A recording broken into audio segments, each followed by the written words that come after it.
baby. Go, sexy. Show me some.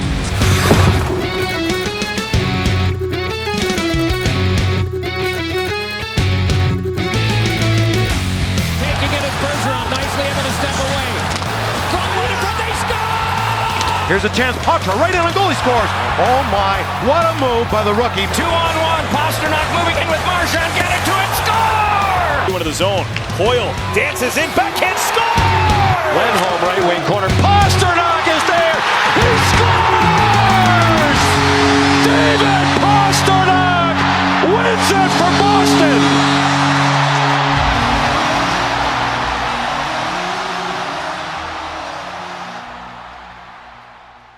Performing at a higher level that are not, Bruins among them, and other teams that are doing surprisingly well. So we'll see how much longer this goes, because I think eventually things should probably sort themselves out, at least across the league. But we're here to talk about the Boston Bruins. So we're going to just dive right in. Since we last spoke, the Bruins went on a short little road trip. Granted, they were gone for over a week, but it was only 3 games. So we'll talk a little bit about that, just to set the table about what we're going to be discussing this week. Were those games maybe a little bit too far apart? Was that a little bit of a momentum killer? We're going to talk a little bit about Utah, because I think everybody has been a little bit surprised by how they've performed, even though they are essentially a rebranded Arizona Coyotes team. And we all know how good of a team they have been over the last couple of years. And we're going to talk a little bit about Marshy and the questionable speed of the team that we saw out there in the last 2 games, and who we think should be benched next. But first, a little bit of around the rink news, because again, it's always important to be informed about what else is happening. Some really positive, fun news this week for a lot of people. Evgeny Malkin scored his 500th goal, a Darnell Nurse style into the net goal. So that's good for him. That's a future Hall of Famer right there. And speaking of obvious future Hall of Famers, Sidney Crosby also got his 1600th point. Amazing what he is still, the level of play that he is still capable of playing at. Now he's not an old man, but by, hockey years, he's been in the league a long freaking time, and he's still playing at an elite level. Unreal. Yeah. Unreal. He's going to be, of course, first ballot. No question. No, it's a no-brainer. Put him in now. Just put him in now. Please bend that rule again, right? Yeah. Where they could waive the 3-year mark. Quite frankly, certainly something they should do. And for him, he changed the game, as well as the other gentleman that we are keeping an eye on. Between the two of them, completely changed how the game was played when they entered the scene. Alexander Ovechkin is officially within 40 goals of catching the Great One. No matter how you feel about that possibility, it's something that is, I think, going to happen unless there is some kind of catastrophic physical incident. Knock on wood, all of the wood, because you never want to see that with any player. So that's kind of exciting. So we're going to be keeping an eye on that, because 40 goals for Alex Ovechkin, even at his age and on the team that, the version of the team that he's currently on, still very reachable, I think, this season. It's going to be late in the season, but we're excited to keep an eye on that. Well, the Great One himself thinks that he's going to do it, and he doesn't seem to have any issue at all with absolutely his record being potentially broken. And we could say the Capitals are one of the so far early in the season, one of the surprise teams. Yeah, those teams where it's kind of the upside down bizarro world where the Bizarro teams that world, have been right. Is it in recent sustainable? years garbage. Right. Yeah, is it sustainable? We'll see, but To be seen, right? And then we had our first Frozen frenzy of the season. Thoughts on how it went this time around, Maria? It was a I'm a Tuesday kind of, night. yeah, Mets are Mets. Yeah. I think to your point, and we talked about this briefly when we were building our agenda, it was a little bit too early in the season, I think, to get excited about, peeking in on that many games.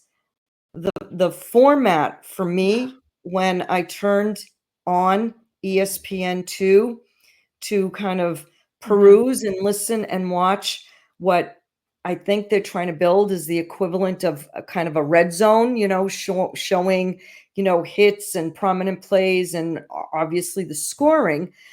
But, as Buchagras and PK Subban and maybe it was Messier there with them too. I can't recall who the third man in was, as they're talking, you can still hear the broadcasters coming through the feed. And I'm like, who am I supposed to be listening here to? Right. This is like too much for my brain power at this time of the night. So I wasn't a huge fan of the format of that. And I think it takes me personally a little bit longer later in the season to like really hunker down to want to sit and watch that many games in a row. Yeah, I mean, I certainly applaud the NHL's effort on that front. They've done a good job in the past. This one just seemed, for whatever reason, to miss the mark. I don't know if it was because it was a Tuesday. I had a vague recollection of one of the times before when it had been on a Saturday, all of the games being on ESPN, or maybe I'm just thinking it was all the games because probably the Bruins game was on ESPN and the Bruins game was obviously on Nesson last night. But I found it a little bit more difficult to navigate. I really wanted to see that view of the multiple games happening at once. And like, I couldn't find it. I was watching on my laptop and I'm like, where is this? You weren't the only one struggling. You weren't the only one struggling. And ESPN is it. Listen, the NHL, I don't believe is their priority. I think in terms of the pecking order on ESPN, it's NBA, well, NFL, NBA. I don't even know if they do some baseball, but they're certainly not going to showcase the NHL and lose, a college football game or an NBA game. So, the scheduling, I think, sometimes doesn't favor the NHL on this network. Yep.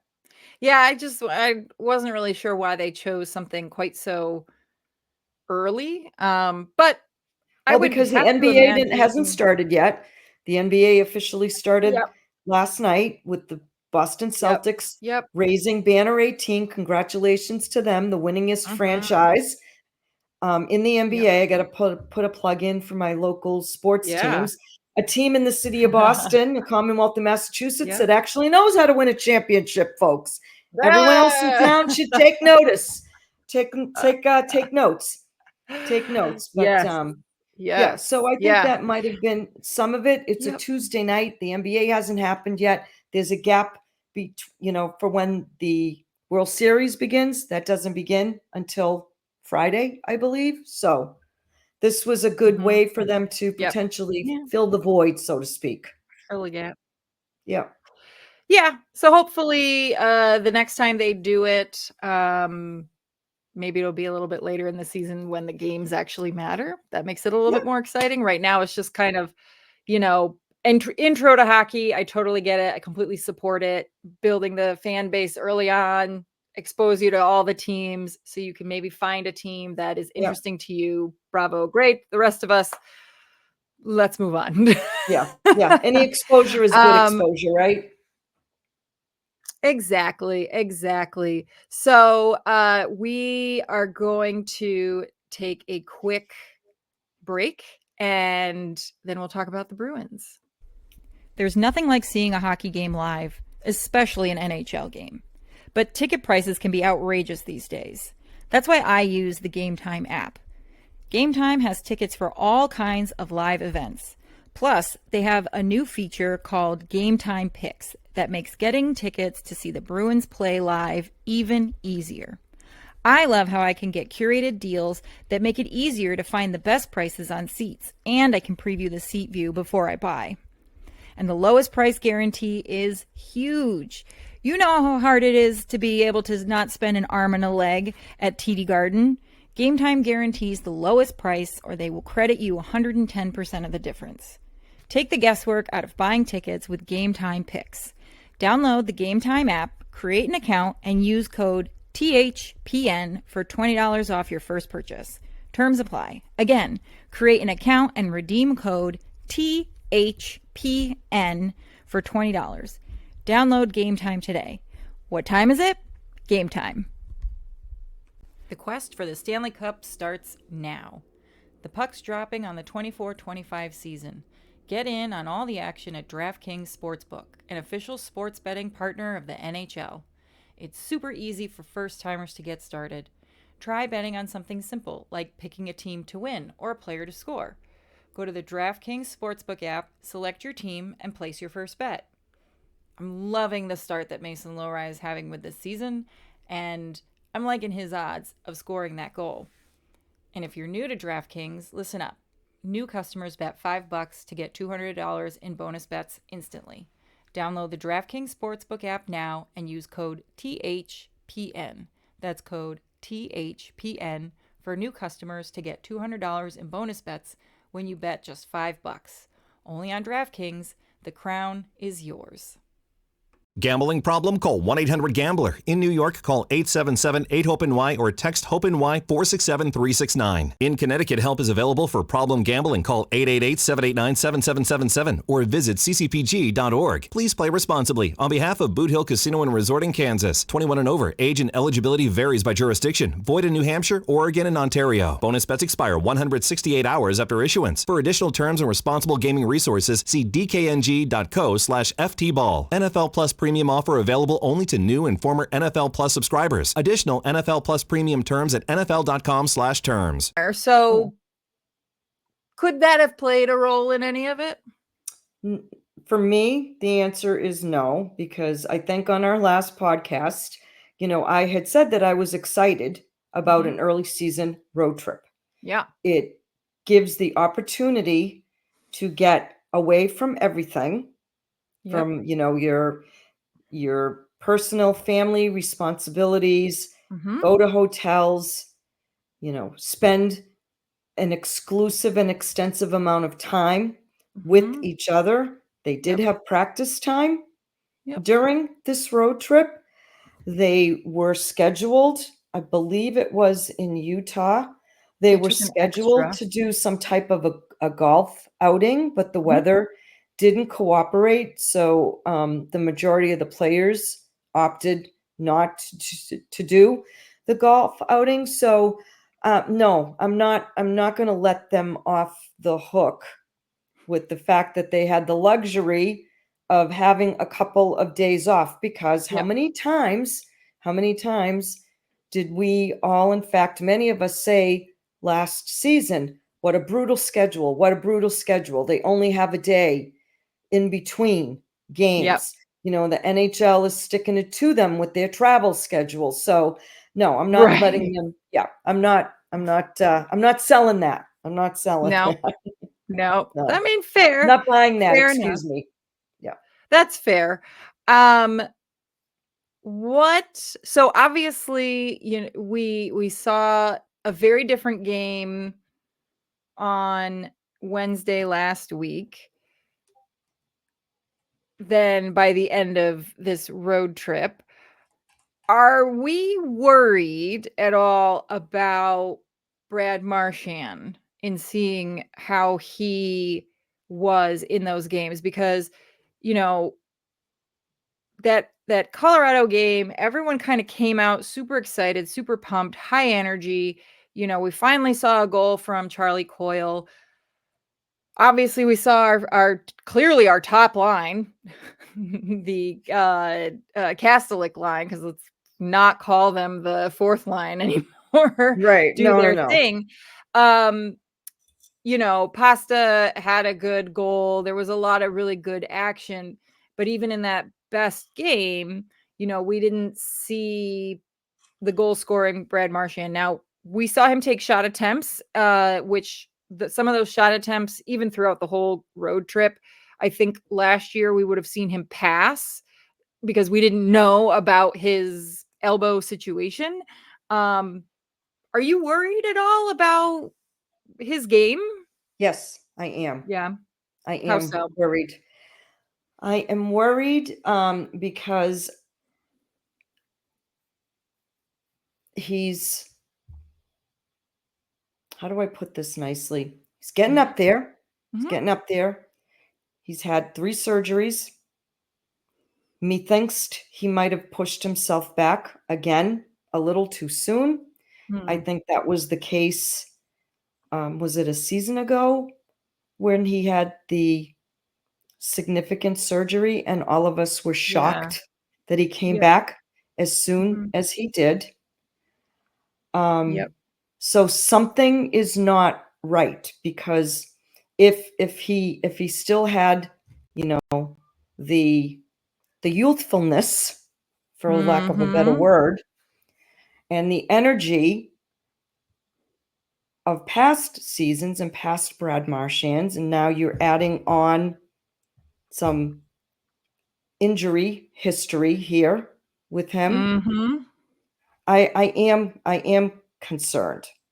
Yeah. I am concerned because I heard a stat today. Now, again, I heard this on Sports Talk Radio, local sports talk radio, Mhm. and Brad Marchand, hasn't had a 5-on-5 goal in 32 games. Hmm. Yeah, that's not good. That's That's not not good, right? good. No. And I'm not sure that he's going to be made to feel any better about his game when his coach is spitting fire at him on the Mhm. bench Mhm. in the middle of a game. Oh, and by the way, puts his hands on him. Yep. Yep. And I'm going to state this very clearly. Mhm. I don't care what sport you're playing. I have no interest in Mhm. seeing any coach dressing down a captain, a star player, or pretty much any player openly like that, and then put your hand on him. Yep. Basically, I don't know if he gave him a little, what the F? I don't care. Right. That stays in the locker room. Mhm. That stays in the locker room. And Yeah. Jim Montgomery showed me a side of him during that game that is not very becoming. I Mhm. wasn't enamored with this guy from the beginning, and this is Yep. not going to help that.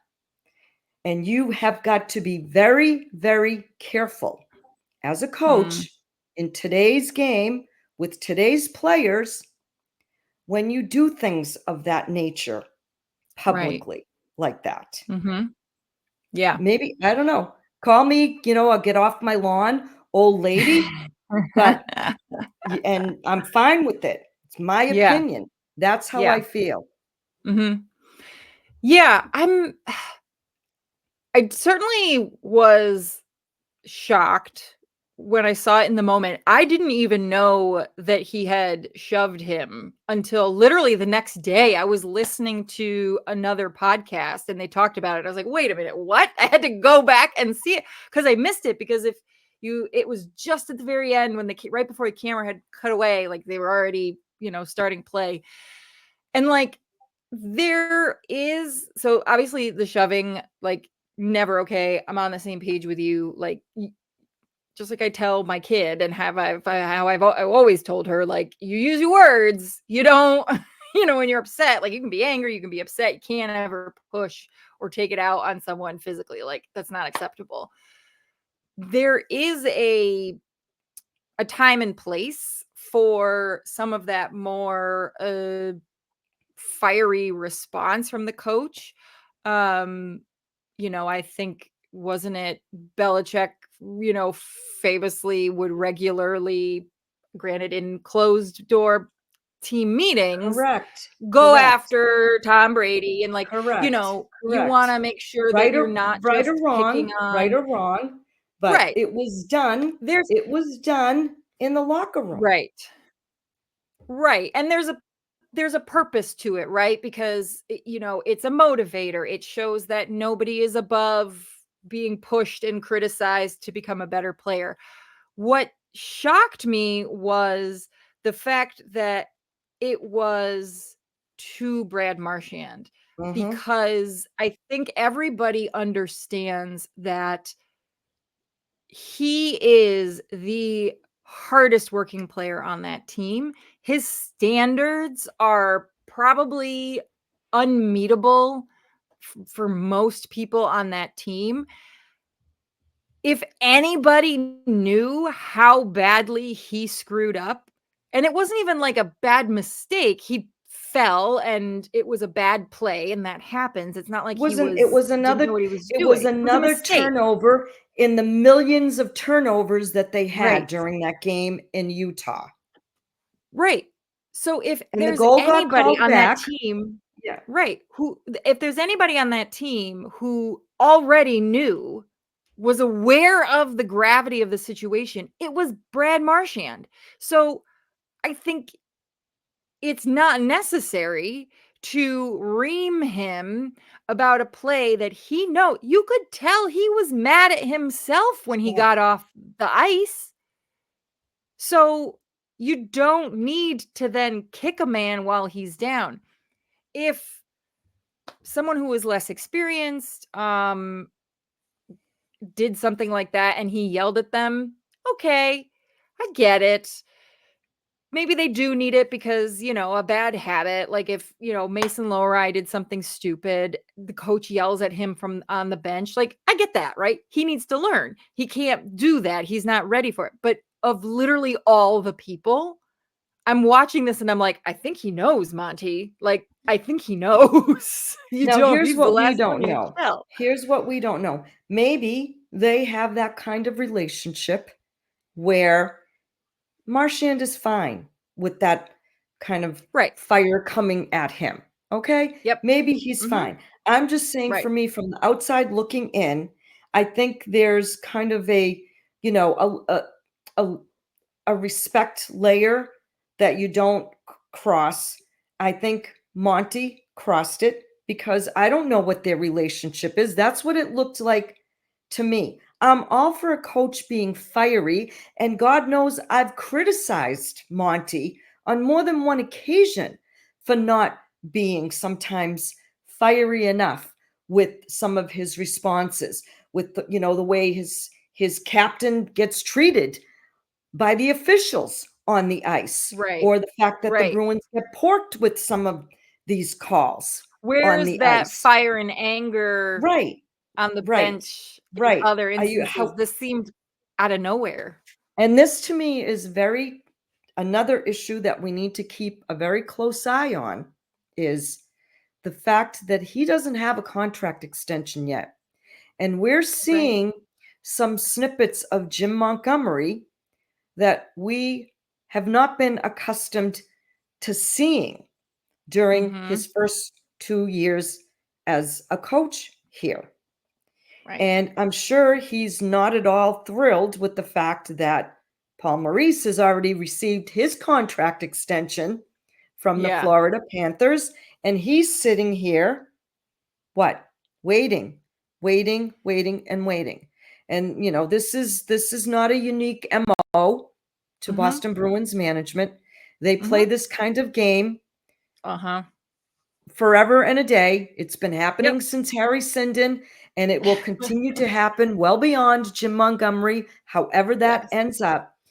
Yep. But I'm worried about the fact, is he coaching Hmm. to win, or is he coaching to try and get his extension and save his job? Or can it be both? Yeah.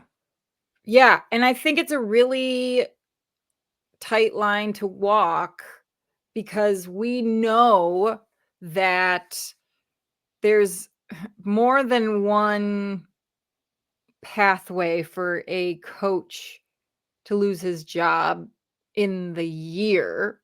It's obviously having a pretty horrific stretch of a record. We see that all the Right, time. Like, right, that's right, right. common.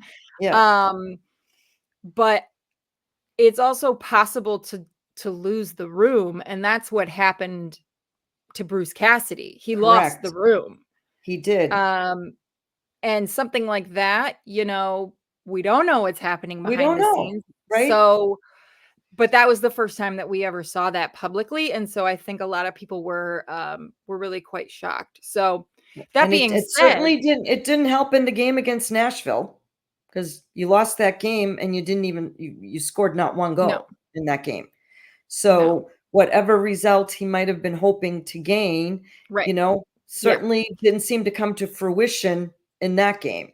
Now, is he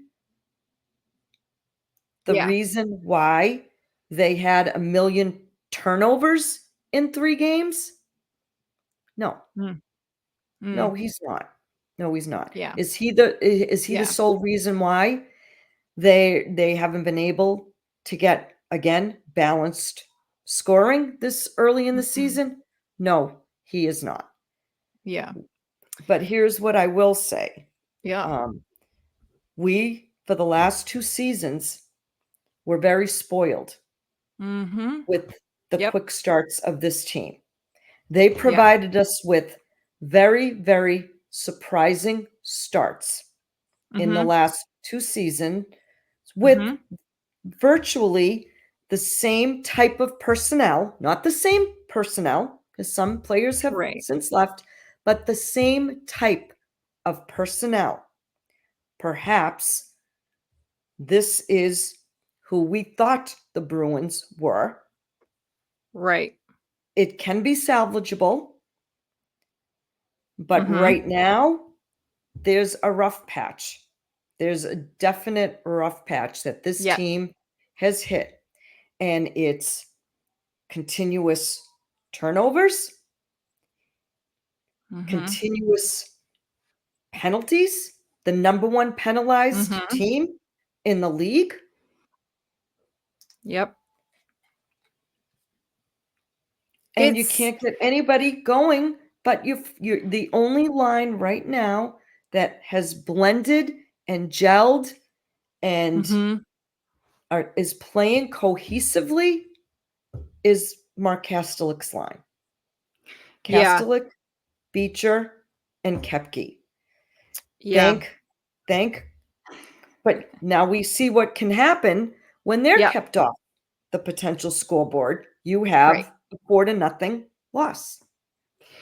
Yeah. So, why don't we talk a little bit about the Colorado game, because I think obviously that was the one bright spot from this road trip, and I think an overall positive across all their games so far, the experience to witness, at least as a fan.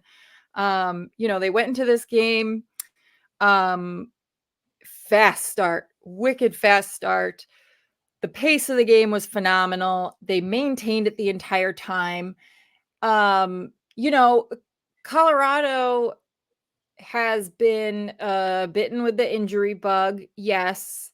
Um, but they were still a good team. They still You put up a still have fight. It Nathan wasn't, McKinnon, Cale Makar. yeah, Those are the names that, I'm not looking at their roster, but they're not a cupcake team. no, no. So, and that game was a pretty good pretty dominant game for the Boston Bruins. And, you know, that was a game where Korpisalo had started, and he came up huge a number of He was times. good. I was Yeah, really he was pleased. good. You Yeah. know, he certainly wasn't Jeremy Swayman. And yes, he allowed 3 goals. But it could have been many more goals. Because of some of the chances that Colorado had. So, you know, he did a fantastic job. I think we already saw some improvement in him for, you know, another week with goalie Bob, you know, taking on some of those challenges by the opposing team and actually stepping up and making those key and critical saves. It was everything that we wanted in that game. What was your, you know, your takeaway from that game? Well, to me, it looked like for the most part, you know, the Bruins were forced to play a quicker game Mhm. based on Colorado's speed. So I was happy to see, because Mhm. there's been a lot of discussion a lot of narrative over the last few days about, you know, they're too slow. The Bruins are too slow. The Bruins are too slow. This is not And they are. news. We've been, They are. they are. They're This is huge. not news. They're dump trucks. What do you want? They're not I mean, Corvettes. but this is not news. They haven't Yeah. been fast for I don't know how many years. But Yeah. so I took that as a positive. Mhm. The fourth line in that game drove the energy, and the Yep. other lines seemed to follow suit. That was the first was it the first time we saw Freddie playing with Yes. Coyle and Marshy? And I thought they had a good game. I thought they had a good game. Mhm. Um, Yeah. you know, it was 5 different Bruins scored in that game, Always which good. was a Mhm. plus. Jonas was good. It was Yep. a 60-minute effort. The penalty kill Yeah. was not at the top of its game because they allowed Yep. 3 power play goals to the Avs, to which I say to the Boston Bruins, stay the hell out of the box. It's ridiculous now. It's ridiculous. Yeah. Matty Poitras seems to be fighting the puck a little bit, trying to find his place, his role. You know, He doesn't have the right support, and that's the I don't think he problem. does. I He's agree with you. I agree with you. he's too young to just be out there without really good support. He needs it. And that's the problem with the third line. That's why the third line is so garbage, because there are no other players to really build that line around him. Yeah. If you're It going to have wouldn't him be play center. garbage if Charlie Coyle was in the right place, which is a third line player. They keep I mean, if you want to they keep foster trying and to develop elevate Patra, him. yeah. Yeah, they keep trying to elevate him, and you know, and again, he's another one we could talk about. What is it? Mhm. What is up with him? Because I don't know. what is up with him? Yeah. So Him, you know, David Pasternak, I feel like, and, you know, I don't know if this is like a cop out or a hot take or what have you, but I feel like he's watching him in these last couple of games, both in the excellent effort team-wide game in Colorado, and then the kind of slow decline into the Utah game, and then down to the Nashville game. Nashville game. I feel like I didn't see him truly step up and engage in a way that we've seen him before. Like, you know, this doesn't mean that I don't think that he is going out there and trying to take the chances that he should be taking, right? Because Pasta had during that Nashville game multiple basically breakaway opportunities, and he couldn't bury the puck. There were at least 2 that I can think of off the top of my head. And like, So he yes, had, that's I think, annoying. 2 or 3 breakaways in that game. Yeah, I think We couldn't 3. bury. Yeah. And, yes, that's frustrating to see from your elite number 1 goal scorer, but the way in which he has been scoring these goals, a lot of them almost seem like they are accidental, like they're missing that finesse and engagement that I feel like we've seen from him in the past where, this time last year when they played Nashville, he had that it wasn't a shootout, was it? Penalty shot against Mhm. Nashville, and it was like that thing was labeled for inside the net, and it just seems like a lot of his goals maybe are a little accidental. I don't know. There's some element, there's something not there, and I can't quite put my finger on it, and it's the same thing with a lot of these other guys. And these other guys are not playing alone with all the new guys. Like the new guys, I give them 10 games. No questions asked, right? No. Listen, and again, the sky They isn't moved across the falling. This country. is not, but we have to Right. talk about the good, the bad, and to some degree a little bit of Mhm. ugly that we're seeing here from the start Mhm. of our Boston Bruins. Yeah. To Bruins Nation, I would Yeah. say all is not lost. There's opportunities to correct things. Not every team gets off to a hot start. Just look at the league standings, folks. Look at some Yeah. of the teams that are scraping the bottom Yeah. of the league Yeah. standings right now, and you would be surprised. Like the Edmonton Oilers, The Oilers. Yeah. you know, Yeah. the So, we're Oilers not are worried down there. yet. The Like I said in Avalanche are down, scraping at at the barrel there. So let's not. Yeah. The sky isn't falling here. This was not this. Yeah. This you played 3 games, a potential 6 points, and you Yeah. came away with 3. Yeah. Is I that mean, awesome? 500 is not bad. Not bad, but Right. It's not not the great. result that you would have hoped Right. for. You would have liked to have Exactly. won 2 out of 3. Yes, I get it. Right. I get it. I Yeah. think it's just the manner in which, again, when we've talked about this, the manner in which you lose a game. Yeah. And I think the other thing that kind of ties in with this very bizarre start to the season is on paper, when you say you miss the game and you just go and you pull up, the box score or just the simple stats sheet, you wouldn't know that the game was as, I don't even want to call it challenging. It was just not, it just wasn't happening, right? So Mm, did I see last night, Bruins had 30 shots on goal. Nashville had 38 shots out. That's insane. And for them to get shut out, like, what?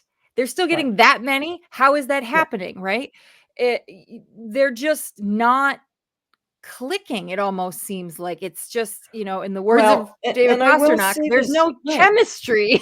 Yeah, and when the coach, again, he's been given the personnel, right?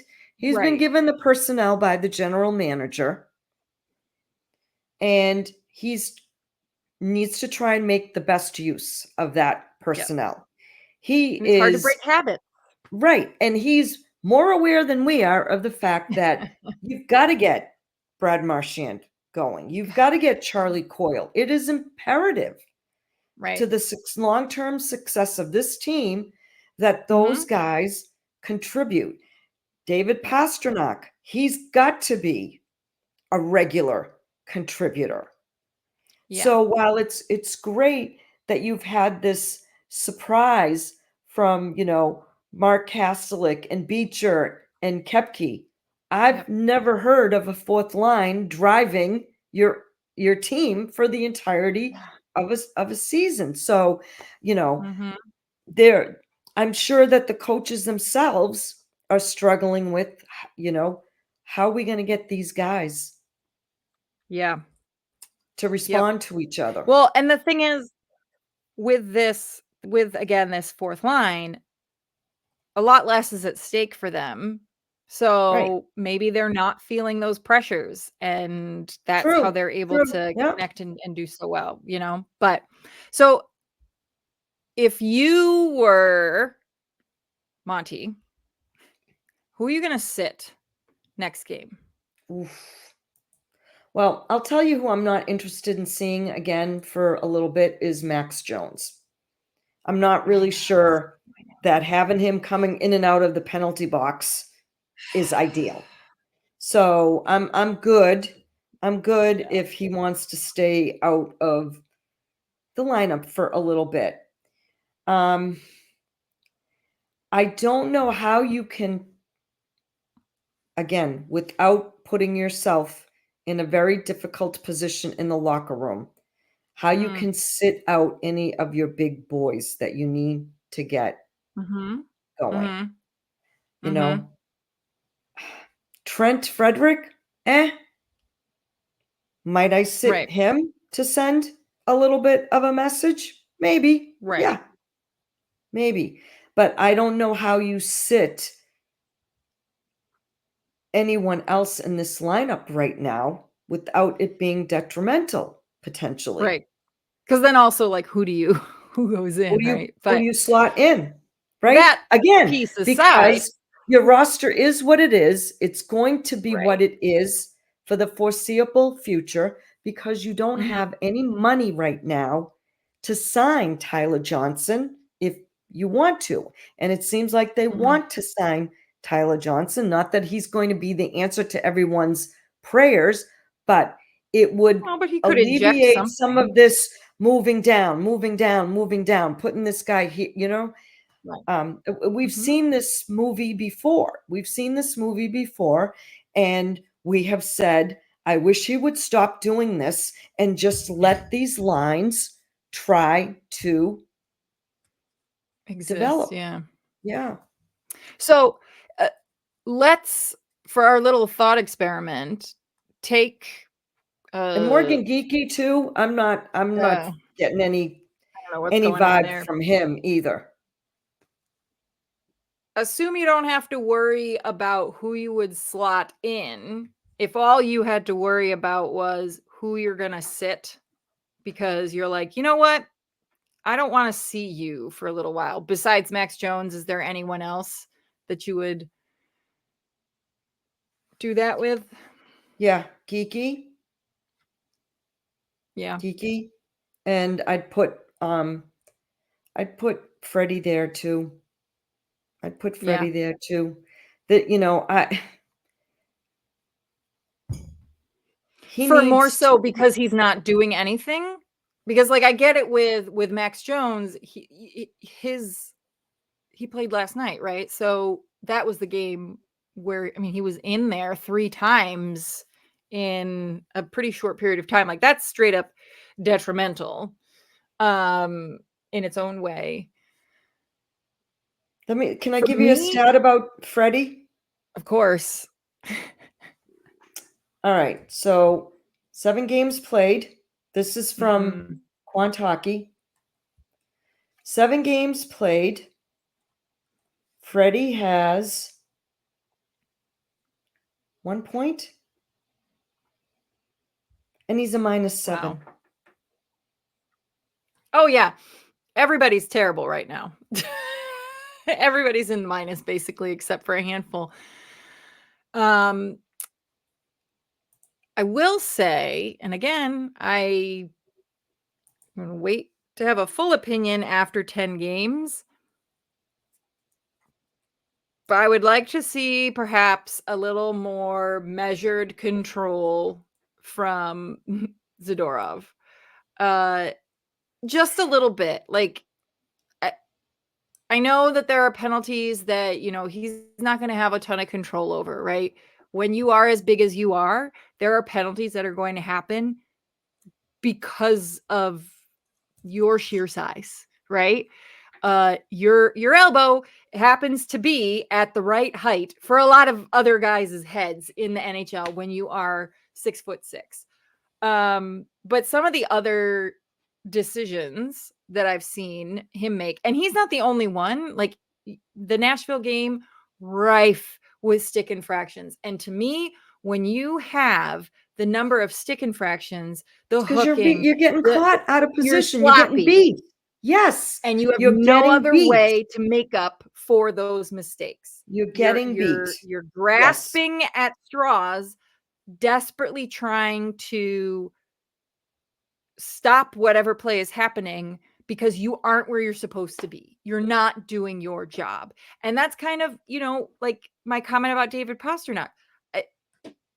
I've seen him in the box a little bit more than I think we have in previous years. When he was younger, he kind of had a little bit of that reputation because they built the whole Dunkin' Donuts commercial around that, right?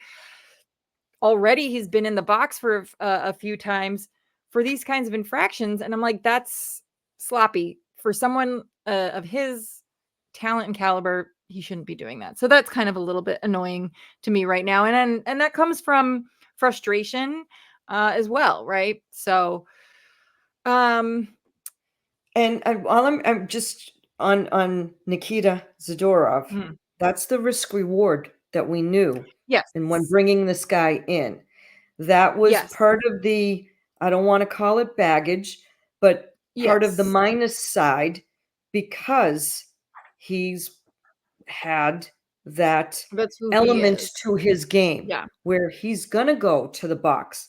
However, you can't go to the box every single friggin' game. Every game. Right. So 7 games in, he has 21 minutes of penalties already. Mhm. And they're not going to sit him. So I know that there's been, in our Right. Discord and in Right. other places on social media, right? There's conversation. And again, we want messages to be sent. Is it a little early in the Right. season to be sending those messages? No, it's never too early or too late to send those messages. But it's unlikely that it's going to be on Nikita Zadorov. It's going to be to a Geeky or a Max Jones or, listen. Lowry or whomever. Right. Yeah. Johnny Beecher had his fair share of, view He did. parties, right? Yep. Yeah. And I think the stuff with Zadorov would be more palatable if everybody else weren't taking other stupid penalties. If Nikita Zadorov wants to have 2 minutes in every single one of those 82 games, as long as there isn't another line of Bruins going in and out of the box, I don't care. I don't care that he's getting the penalties. It's just like, here's another one. There he is, but so are 5 other people. Like, it's just part of the whole package, And it's draining, happening. right? It's draining on your Stops personnel play, when you're kills constantly the momentum. right in and out of the box.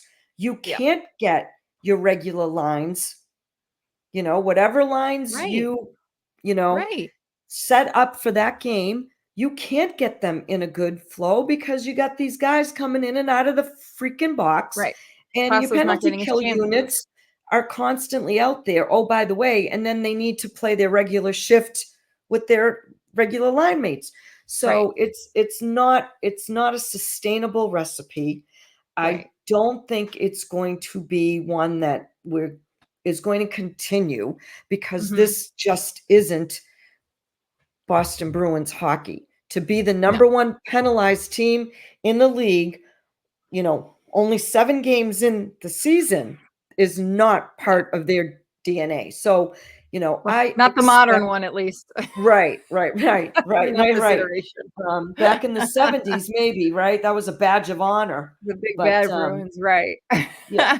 So, I think we've kind of gone on long enough to talk about some of the sad things. I think we're on the same page about a lot of the frustrations that we've seen. We've seen a lot of these things before, not just this year. We have seen them in the past, and it just kind of constantly is rearing its ugly head, whether it's, struggling to make it into the offensive zone, allowing teams to just waltz right into the defensive zone. That was a problem 2 years ago.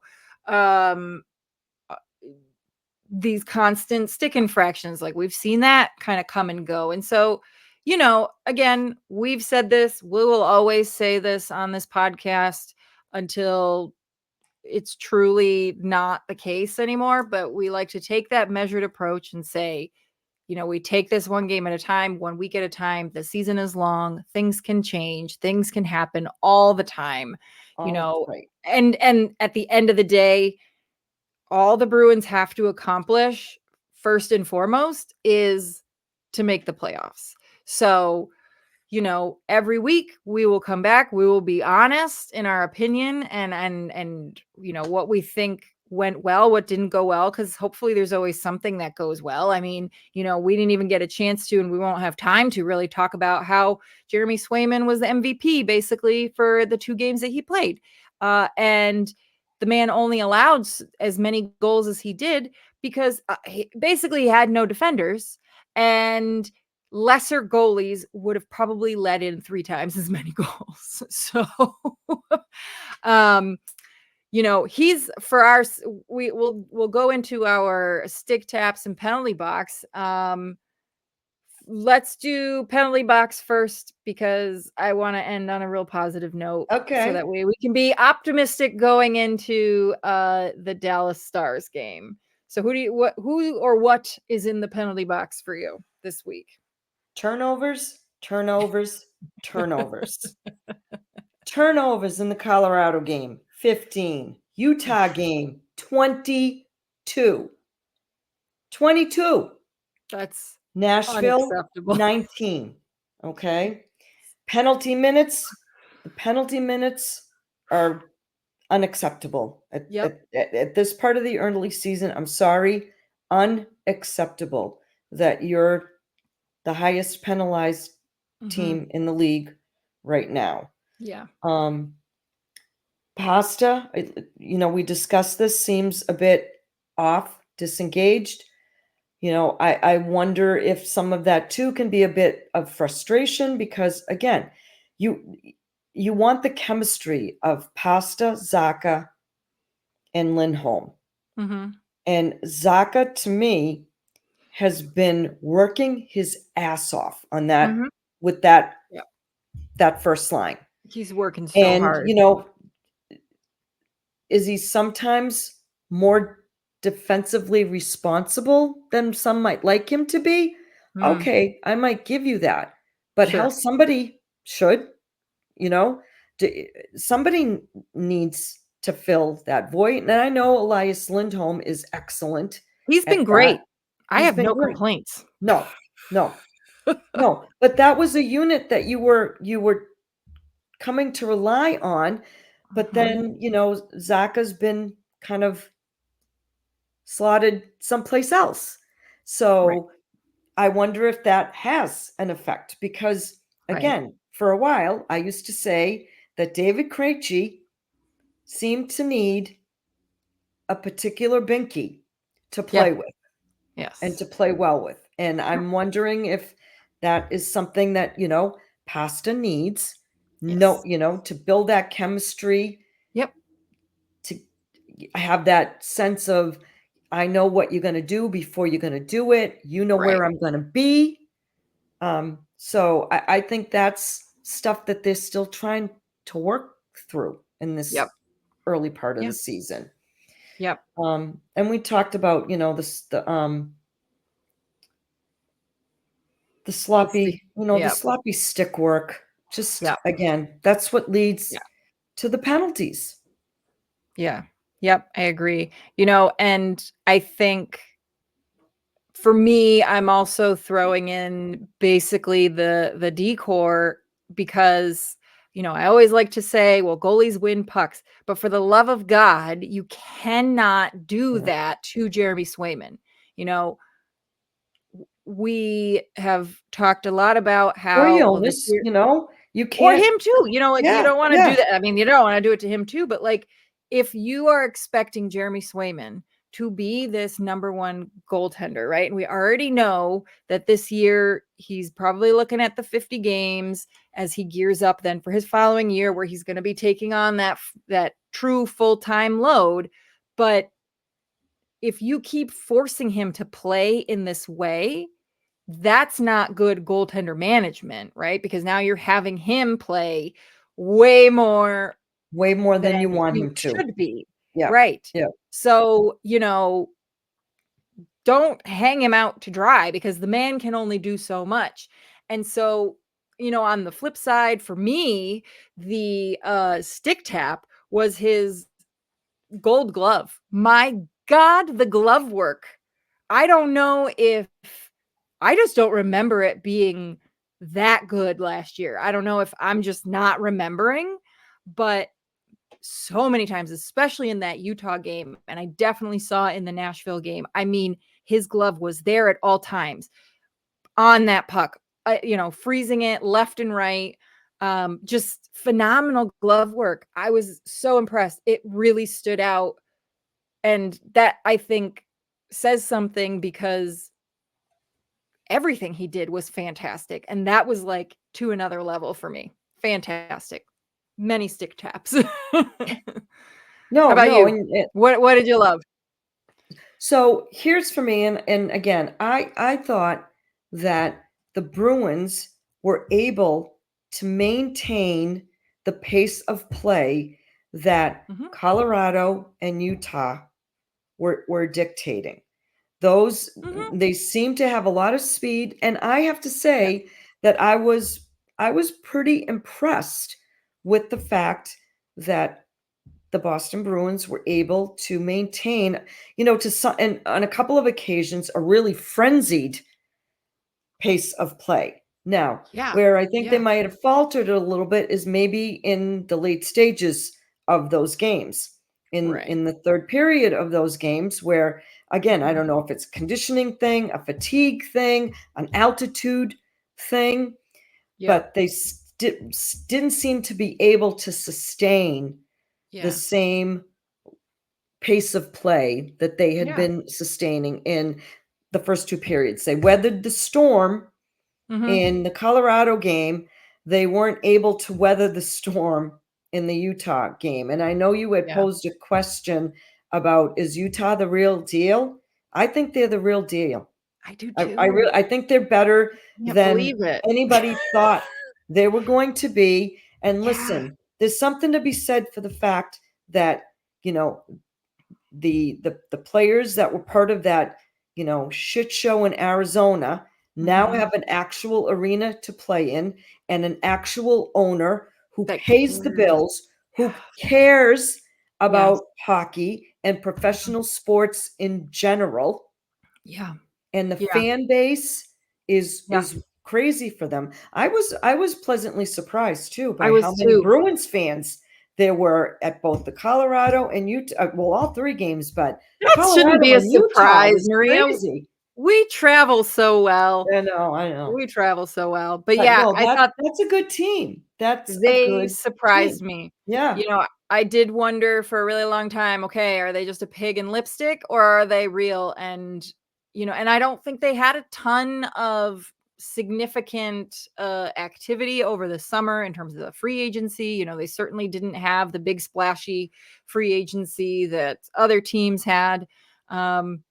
They were good. They were good. Well, the NHL can't do that anymore because they played that card with, the Vegas Golden Knights and set them up Yes, they did. Yeah. Yep. For me, and then, the last thing I'll throw out there for stick taps is specifically Cole Koepke. I think we've talked many times on our podcast about how the quote unquote work environment can make a huge difference. So, if you see a player who's not good in one place and he gets moved over to a new team and he does well, or vice versa, you get this player who was fantastic in one environment and then he's not thriving in another. I think Koepke is the poster child for that.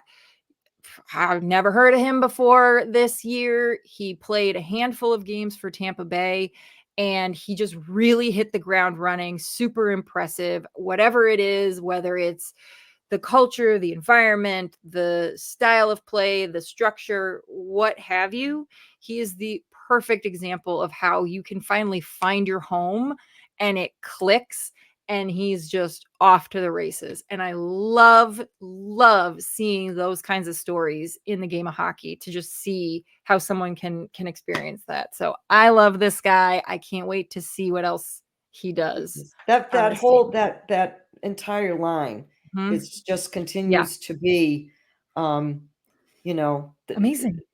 stick taps. I think we've been able to give them our stick taps and our kudos Every week. every game this season. Now, Yeah. they weren't on the scoreboard in Nashville, but there isn't. I mean, you can't lay that at them. Like, you just.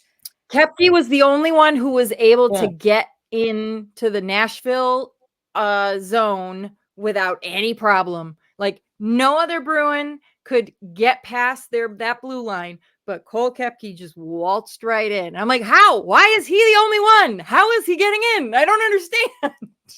And so, What's happening? not to be all negative, because I don't want people accusing me of that, I will give a stick tap to the power play units. They haven't produced yet, but clearly a message was sent. The entries have been significantly better. The puck Good movement has been Mhm. faster and more decisive, and there's been Mhm. more of a shoot mentality rather than, Yep. okay, we've got to have the perfect shot. Perfect. Yeah. Yeah. You got to find that right balance, right? Because yes, you do want to be taking high quality shots, because you don't want to shoot constantly all the time, because you could set yourself up for very dangerous puck going in the other direction situation if all you do is throw and throw and throw, right? Shorty opportunities. We've been on the receiving end No. of those already this season, Right. but You have to find that right balance, and you're absolutely right. Seeing them kind of move a little bit more in that direction, you see the improvement. It's positive growth there. So, and they are well, taking more shots. So yes. there's that as a There is stick that. tap as well. Yeah. Well, any other final thoughts before the next time we meet? Well, I suspect that all would be right in the world with the Bruins if they are able to pull out victories against the Dallas Stars on Thursday night, which has a 5-2 record. Very, very good team. Mhm. Already been touted as a Stanley Cup contender. And Mhm. our nemesis, or maybe we're their nemesis, the Toronto Maple Leafs, who are having their ups and downs as well. Yep.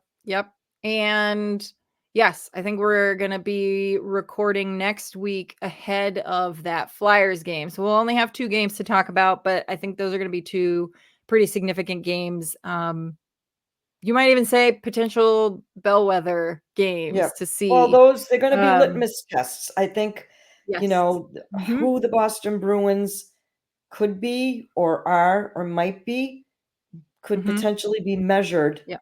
against what happens in these 2 games. Yeah. And again, early in the season, but Yep. So, on that note, as always, thanks everyone for tuning in. Please make sure you like, follow, subscribe, find us on YouTube, all of our social media. We're on at Tape to Tape MK pretty much everywhere. Give us a rating and a review. That really helps us find new audiences. And on to the next. As always, thanks, Maria, and go Bees. go Bees.